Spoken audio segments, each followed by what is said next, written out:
but we wanted to first hear a little bit about you because we were reading up on you, and you started as a production assistant and then a writer's assistant. Can you tell us some of your favorite memories from that time before we get into the reboot? Sure. Yeah. X-Files was my first job out of college as a PA in the 1013 office, which was just an incredible place to work at any age, but especially at such a formative age. And I just worked my tail off that first year as a PA, and was lucky enough to get promoted to writer's assistant the following season. And that was really, that was the most formative experience of my career, because it was just a murderer's row of writers at that time in that room. It was Chris and Frank Spotnitz and Vince Gilligan and John Scheibin and Steve Maeda, Tom Schnauz, Greg Walker, David Alman. The most talented and funny and generous and supportive group of writers. And it just was kind of magical for me to be able to immerse myself in their writing and just sit among them and listen to them, BSing and pitching and just, joking. And I really poured over every single script that they wrote. And I really feel like I learned how to write from those guys, from watching and reading and listening. It was a wonderful experience. Everyone on that crew, not just the writers, there were so many brilliant, generous people on that crew, like the Kim Manners and the Michelle McLarens and all these people who just really made you feel seen and heard and important. And it was a great experience for me. And then of course to ultimately become a writer on the show for the reboot so many years later was surreal and awesome. What was it like being this 22-year-old kid, and you say you're sitting with the Vince Gilligans, the John Scheibens, the Chris Carters of the world, and you're hearing, the X-Files at this point had been a popular show, right? You came in late in the later seasons, the LA seasons. Yep. What was that like to be hearing these stories? I just can't even, I'm now projecting, but I can't even fathom hearing the ideas that came out of their mouths. What was that like? It was head spinning, honestly. I was a kid and I was in a room full of really experienced adults suddenly, who expected a lot from me. And it was intense, but it was, I keep using the word generous, but Frank, even when I was just a PA in the office, Frank would invite me to come sit in on the writers' meetings they would meet on Saturdays sometimes just to pitch. So I would just go in and sit and listen, and they would turn to me and ask me what I thought and ask me for ideas. And it was incredibly empowering. I learned so much in that office. I learned, how about the office politics, but also I really learned about the set politics, and it allowed me the opportunity to not just be in the writer's room or amongst the producers, but sit and watch them work their magic on set, and just learn from folks like Kim Manners and Michelle McLaren, as I said, and just really brilliant people at the top of their game. I wasn't that much of I wasn't not a fan, but I wasn't that familiar with the show when I started there, to be perfectly honest. But one of my responsibilities as a PA was kind of managing we still had VHS tapes back then. So I was kind of responsible for keeping the VHS library in order. And so I was constantly just slipping episodes into my pocket and taking them home and watching them and then bringing them back.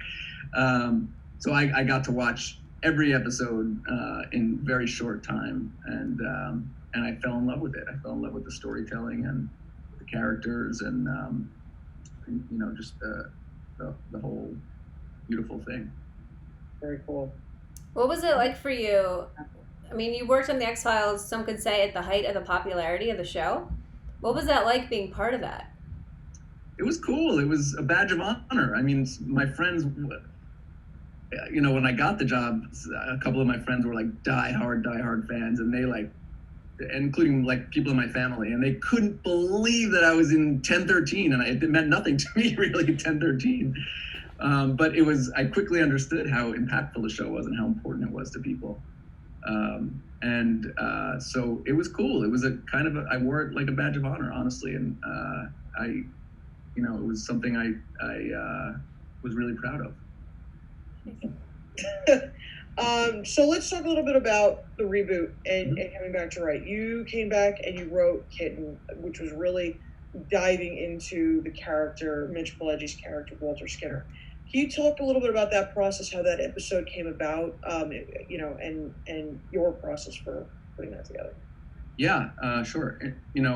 First of all, I just adore Mitch Pileggi, as anybody who knows him will, I'm sure, say the same. But so during the first season of the reboot, we were sitting together on set one day, Mitch and I, and he was kind of underutilized that first reboot season. He wasn't in that many episodes, so he was joking about that, and I said, if I get an episode next season, it's definitely going to be a Skinner episode, and we were kind of joking, but it stuck with me, and I got to just thinking more and more about the character of Skinner. He's this absolutely beloved character, one of the most beloved characters probably of all time in history of television, and he's never had that moment. And so I started going back and revisiting the early episodes where they did sort of touch on his backstory a little bit, and I found these little nuggets that seemed interesting, worth exploring, some Vietnam references and stuff like that. And so I pitched that to the room, to Chris and Glenn and Jim and Darren and Ben, and they kind of got excited about it also, and it just kind of went from there. Great episode. Can you tell us a little bit about what it was like when you heard that the X-Files was coming back for a reboot or a continuation and you got the call? What was that like? I was working with Chris on a show that we did for Amazon, a short-lived show. We did a pilot when all these it was the very beginning stages of reboots starting to happen. And I remember somebody floated the idea to Chris, and he thought, nah, I don't know, I don't think David and Gillian would do it. And then I guess Fox went to David and Gillian and asked them if they would do it, and they were interested. So they came back to Chris and said, David and Gillian actually might be open to it. And he said, well, if they're game, I'm game. And so I was lucky enough to be with him at the time when it kind of all came together, working on something else. And so it was incredible. It was exciting. It was like, we kept wondering, is this actually going to happen? The deal making took a really long time, and finally all the deals closed, and it was announced, and there was all this kind of fervor around it, and it was a super exciting time.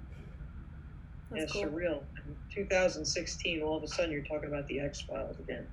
Bizarre. Just it was weird to even hear about it. It was weird to be on set those first days. It was super, super weird. There was just so much excitement, and it was the excitement in the air. The crew was excited, and the actors were excited, and it was palpable. It was really, really cool. It was a great experience. Do you know if they used a lot of the original crew from Vancouver? Yes, a lot of the original crew. Oh, they did? That's awesome. Not all, of course. A lot of them have moved on.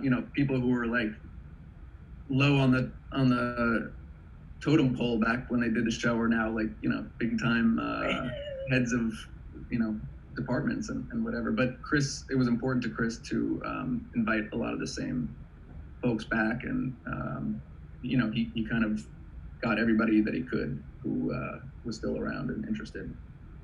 Yeah, and it was interesting just being able to be a producer on and be in those meetings, in those production meetings. It was like riding a bike. I mean, there was shorthand between these people who had worked together for so many years.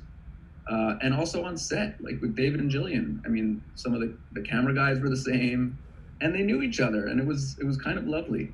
I mean, you saw people fall back into their, comfort zones, and it was really cool to witness.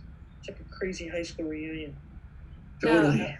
Without having to deal with the high school people. That's I really like your answer, because it would have been Yeah. heartbreaking if you were like, it was terrible. It was the worst experience of my career. So that's really cool. We've heard a lot of positive things about going back. Look, we've had nothing but positive answers. So Yeah, no, it's been really nice to hear as fans. I mean, you can imagine. So, But the only monsters on the X-Files were the monsters on the X-Files. Yeah, nobody behind the camera. I like that. That's good.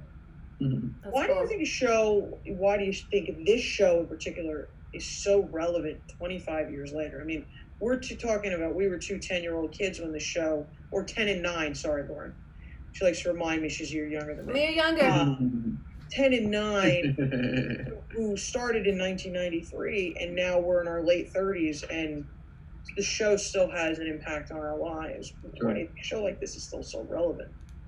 I think it tapped into something in the 90s, that kind of post-Cold War, paranoia and mistrust of the government.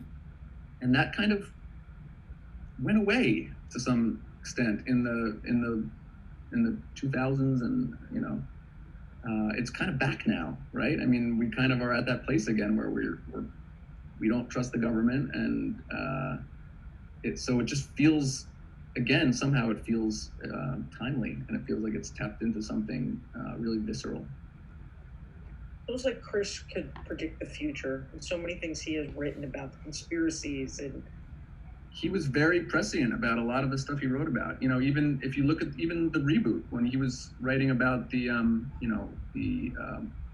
CRISPR, that all that technology is now, people weren't talking about it in 2016, and now it's super at the forefront of science. It's really cutting edge science. So yeah, he's plugged in.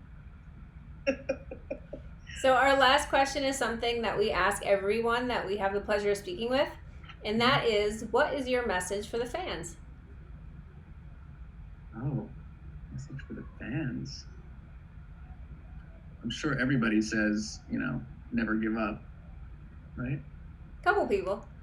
Okay. I think my message to the fans is, first of all, thank you for supporting the show for so many years, so passionately.